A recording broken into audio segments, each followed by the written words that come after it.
Hey, what's up, guys? Daly here from Team Moonax, and today I decided to play Gold Predator Regionals. I ended up getting 14th. My losses were like unfortunate. I don't think I really made like too many like major mistakes. I just ended up having like matches where like my opponents had either insane hands, like completely insane hands, or like I made the correct decision objectively and got punished for it. So let's get into it. I'm gonna show you guys how the deck worked, what I played, and kind of have reasons why. I think this list was really good. I don't think like my losses were real. I also had like a really tough regional. I think I only played Cash or Pearly and then one Manatium, and I beat the Manatium obviously. So let's get into it. First off, I played triple Star Leon, triple Gold Pride Leon. Leon's like insane. It's one of the best cards in the deck. You have to play 3 of it. I played 3 carry. Worst case scenario, she's a extender, but most of the time you're searching the trap throw. I had a couple games I won on just like carry into the trap card, and then pass turn, and then it had hand traps with it, and like that was actually just enough if the trap card went through. 2 roller ballers. I think it's crazy to play one because like if it gets banished or it gets removed, you need that second one to actually like continue your grind game. It's also just a level 5 extender. I thought it was so weird when people just play one of it. And then 1 Nitro Head. This was just played as a name to get off the Nitro Blaster in case I ever made it. But I didn't come up too much. I like had a couple games where it was relevant, where I made like I used it to make like the Pump Synchro, so I could bring back like Deer Note and combo, or I used it to bring up Punisher or just rank A with it. From there, I played a really, really small Punk Engine, so 3 Xiamen, 2 Foxy, 1 Deer Note, and 1 Sharkusai. I like honestly want to cut this card because like I never resolved this effective fusion or synchro. It just didn't feel necessary almost ever because normally people were stopping the combo. They were stopping it like at the Xiamen. If I got drolled, I would not usually have, I would have like not always even gone for Chartreuse. I just think the fusion's so fragile. This is basically just a level 3 that you can search, so that if you have to go like Deer Note, grab Xiamen effect, add, like it's there for that, but it never really came up for me, to be honest. From there, 1 Psychic Tracker, 1 Nian, 1 Psychic Wielder, and 1 Dr. Franken. These are your other utility targets. I wasn't going to play this originally, but I found it in my stuff like a couple days prior, and I was like, man, this card's pretty good. And then like when I was testing, I realized that if you already have the Xiamen and you have E-Telly, you just need something to summon, and you can E-Telly into this, draw a card, and you do it in draw phase, so that it just, one, it pays life points, so you're paying 500, so it also helps turn on your actual Gold Pride engine. But the other thing with it is that you can do it in the draw phase off E-Telly, so you can play around Droll and still gain card advantage, even like if you get Drolled. I didn't really ever have it brick my hands other than like one time, but like I had Xiamen in this, so I just pitched this and it didn't really matter. After that, we'll go into our non-engine. For our hand traps, we played triple Droll, triple Ash, 1 Ogre, and 2 Nibiru's. And then we also played 3 Infirms, and then 2 Talents, and 1 Called By. These are all our non-engine cards. I wanted like a pretty big non-engine. I opted to not play books because as good as I thought they were, I didn't want to be setting more cards, and I also wanted to draw the when I would get my Gold Pride continuous spell to give me a draw during the end phase, I wanted to draw into more hand traps that were good off that. I still played Imperm. Imperm was still fine. I wouldn't even mind this being something else, or even just playing a 3rd degree over it, but Imperm was obviously just good, so I opted for that over Valor because of it's just like infinitely better card, right? It does suck when you draw it off of your continuous spell, but yeah. That was the only non-engine I didn't play. Then I also played 2 Talents. I like Talents at 2. I don't know, I'm weird. Because if you draw 3, you literally can never get rid of all of them, but if you draw 2, you can pitch 1 off of the Foxy Tune, so it's not that bad. That's just my logic for it. I know it's like not obviously like rare that happens, but I also don't think Talents is like the most broken card, and it can kind of break you. And when you're top decking, if you see Talents, you're really sad. That happened to me like for one of my losses. I drew 2 Talents to do a Nibiru and a simplified game state and just lost to like Fenrir Beatdown. From there, 3 E-Telly, 2 Gold Pride, Better Luck Next Time, 1 Gold Pride, that came out of nowhere, and then 1 Gold Pride, Start Your Engines. So this is just all the rest of your like engine spell and traps basically. I thought about putting this at 3, but it really sucks when you see this and you don't really want to search this card all the time. However, I think this is just better at 3, just because like seeing it means you actually have to play the game. Whereas there's sometimes where I would just see like AZ Amin. I think all of them are. One of my losses was both games. I only saw AZ Amin. It got ashed and I couldn't do anything. And I really wish I was playing this so that like it also helps you unbreak your gold pride hands when you draw like only gold prides. But I also want to see this card because it's just like guarantees you to carry and carries like the win condition of this deck. My only real concern with it is that like Droll exists. I think at one point I had Drolled for 8 games in a row. I still won all those too, which is ridiculous, but yeah. Droll is nasty for this deck. You can play around it. My list was built to like play around Droll specifically. That's why I didn't run a lot of punk cards, because all the extra punk cards, when Droll exists and is popular, are just terrible. It is so bad to get Drolled when you have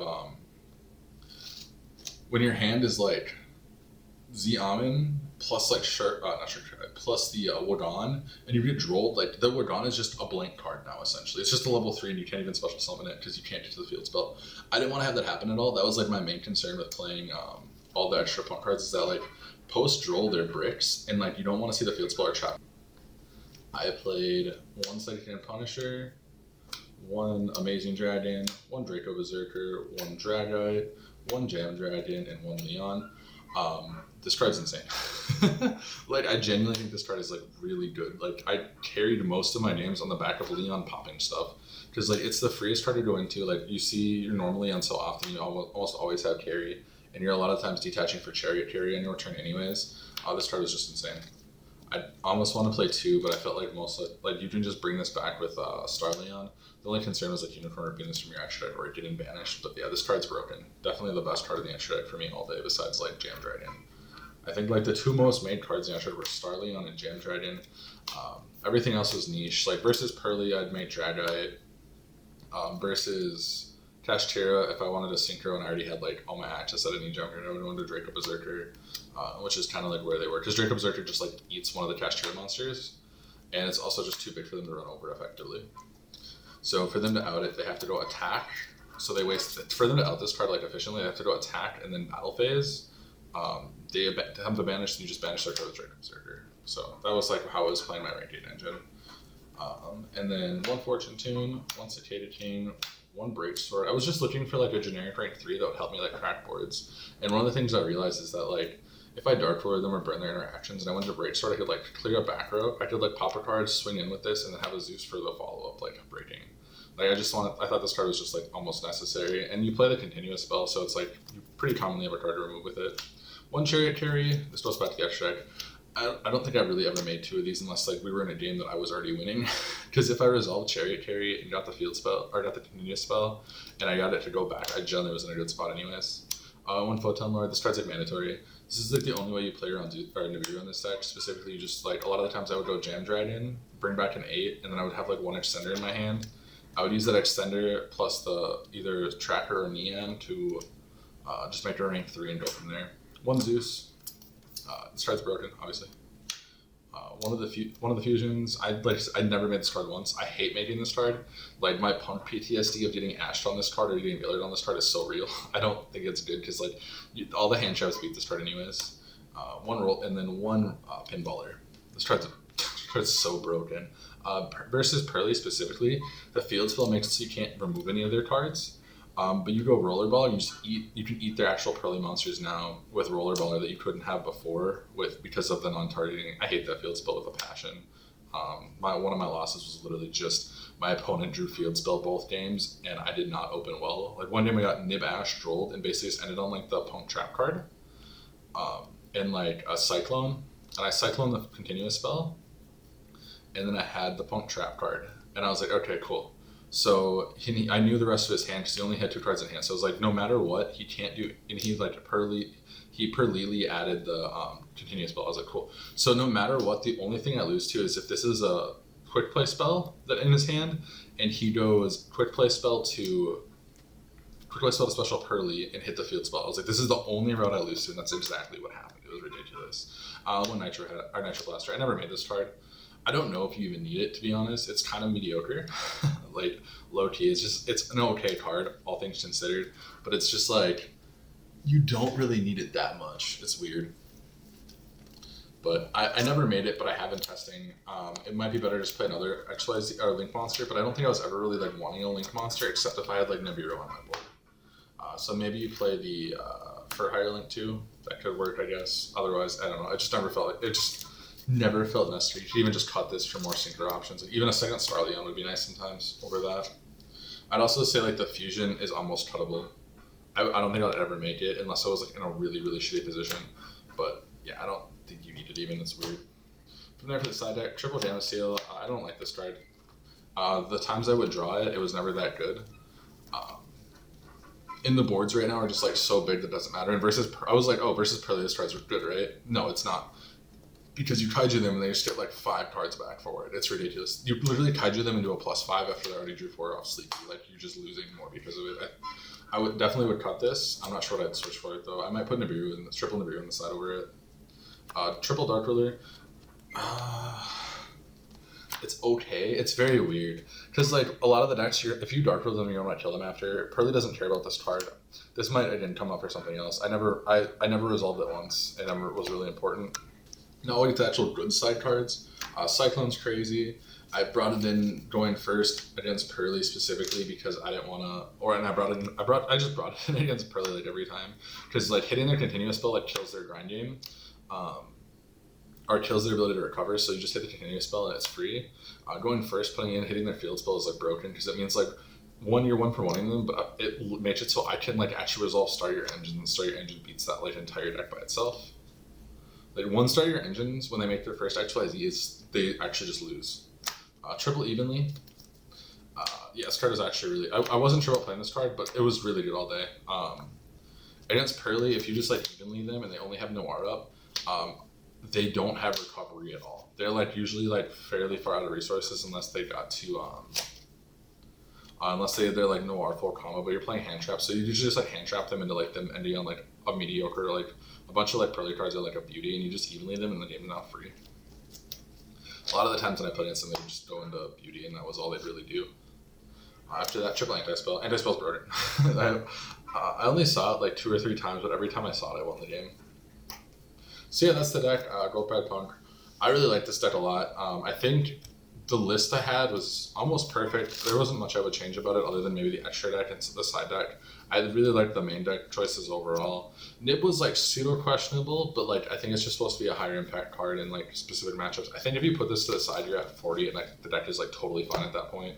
You just side triple in over the Gamma Seals, which is probably what I'm gonna end up doing. I'm also probably gonna cut these for Book of Eclipses. I think Eclipse is insane in a lot of matchups. Like versus Pearly.